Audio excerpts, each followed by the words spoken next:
Assalamualaikum warahmatullahi wabarakatuh. Hai anak-anakku sekalian, bagaimana kabarnya hari ini? Alhamdulillah luar biasa, Allahu Akbar. Terima kasih. Anak-anakku sekalian, berjumpa kembali dengan Pak Budi. Kali ini dalam pelajaran Pendidikan Agama Islam di kelas 3. Alhamdulillah saat ini kita sudah berada di semester 2. Insya Allah kita akan membahas tentang bab 7 tentang Al-Kautsar. Siapa yang sudah hafal surat Al-Kautsar? Oke, tentunya anak-anak sudah pada hafal semuanya.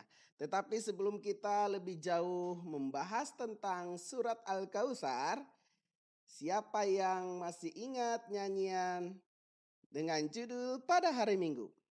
Pastinya masih pada ingat. Tapi kali ini liriknya kita ganti, nyanyiannya dengan nyanyian Pada Hari Minggu. Liriknya kita ganti. Yuk kita nyanyi bersama-sama. 1, 2, 3. Surat Al-Kautsar artinya nikmat yang banyak. Urutannya di Al-Quran ke-108. Wahyu ke-14 setelah Al-Adiyat. Diturunkan di kota Mekah Al-Mukarramah. Hai, Al-Kautsar dinamakan surat Makkiyah sebelum Rasulullah hijrah ke Madinah. Terima kasih.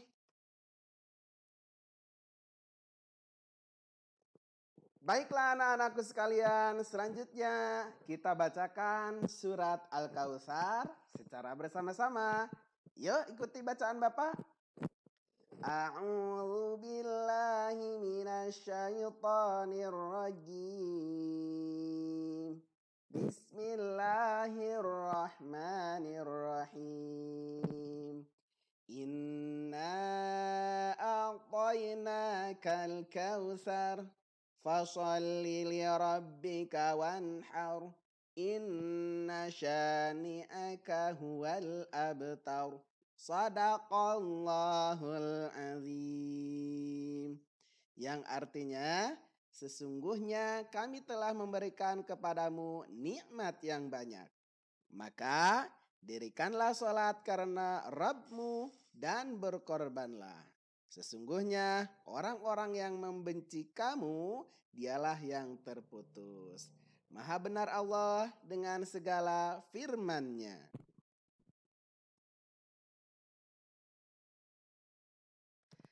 Nah, anak-anakku sekalian, sebagaimana tadi yang telah kita simak bersama dan bacakan bersama tentang surat Al-Kautsar beserta artinya.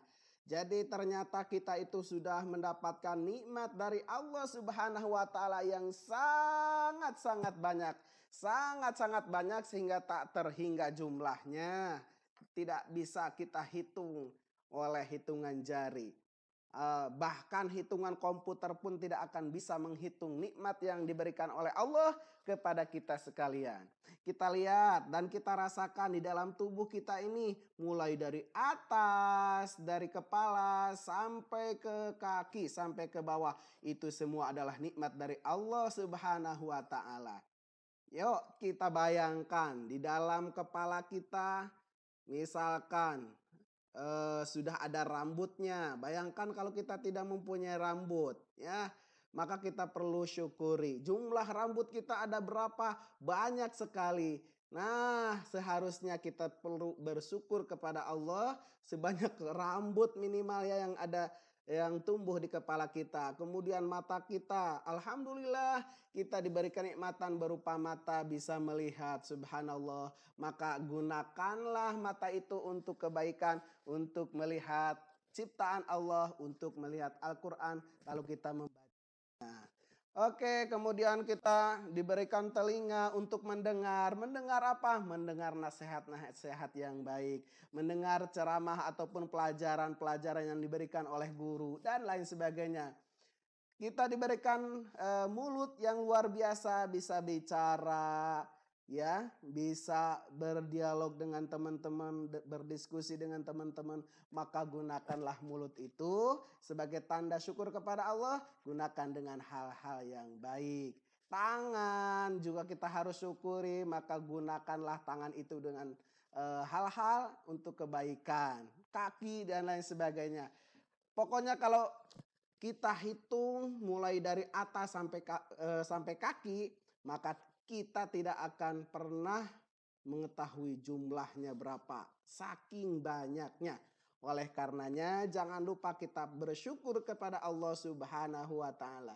La in syakartum la azidannakum wa la in kafartum inna azabi lasyadid. Jika kita bersyukur kepada Allah, maka Allah akan menambah nikmatnya kepada kita. Tetapi apabila kita tidak bersyukur, maka azab Allah sangat pedih. Na'udzubillahi min dzalik. Nah, anak-anakku, sebagai rasa syukur kita kepada Allah, maka kita dituntut untuk melaksanakan perintah Allah berupa salat yang 5 waktu dan salat sunat yang lainnya dan berkurban. Mudah-mudahan anak-anak senantiasa melaksanakan perintah Allah tersebut.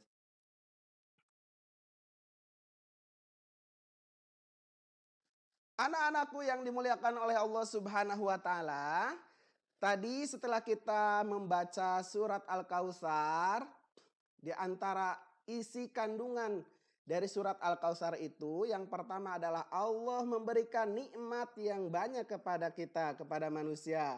Kemudian yang kedua, Allah memerintahkan kepada kita untuk melaksanakan salat dan berkurban. Dan yang ketiga adalah orang-orang yang membenci Nabi Muhammad Sallallahu Alaihi Wasallam itu adalah orang yang terputus. Orang yang tidak akan mendapatkan nikmat dari Allah Subhanahu wa taala. Nauzubillahi min dzalik. Semoga kita semuanya termasuk hamba-hamba yang soleh dan solehah, anak-anak yang soleh dan solehah, sehingga anak-anak tak lupa bersyukur atas semua nikmat yang Allah berikan. Lalu kita bersyukur itu dengan cara ibadah kepada Allah, dengan cara melaksanakan perintah Allah, yaitu salah satunya adalah melaksanakan sholat dan berkurban. Terima kasih. Sampai di sini dulu pertemuan kita. Mudah-mudahan di pertemuan yang akan datang kita akan membahas lebih jauh tentang syukur kepada Allah Subhanahu wa taala. Terima kasih. Kita ucapkan hamdalah bersama-sama. Alhamdulillahirabbil alamin. Assalamualaikum warahmatullahi wabarakatuh.